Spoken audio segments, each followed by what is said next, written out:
go! Ako nga pala si RM sa alam. Meron lang ako gustong parinig sa inyo. Gawa ng aking malikot na imahinasyon. Painggan nyo mga pare. Let's go!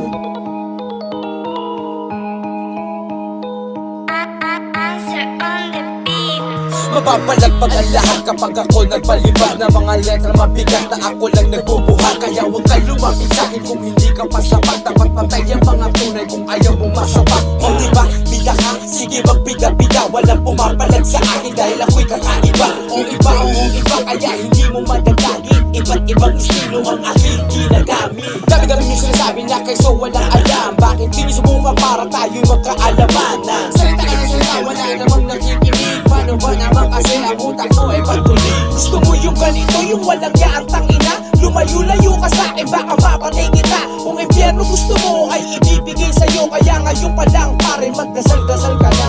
Binilinan kita, di ako nagkulang. Hintay mo yung verse 2, baka mapaslang na kita. RM sa alam. Let's go! Woo! Ngayong araw ang katapusan ng iyong kamatayan. Magkikita na rin kayo ng mahal mong kamatayan. Pakisabi sa kanya, kinakamusta ko na siya. Yan ang bagay sa inyo, mga demonyo di mo. Hindi ka sa akin tatapos dahil wala kang ambigaw. Kaya wala ka nang magagawa kahit na magdasal ka pa. Wala akong pake, tangina mo pre. Wala akong pake kahit magdasal ka pre. Hop. Teka lang muna par. Tama na yan, patay na eh. Let's go!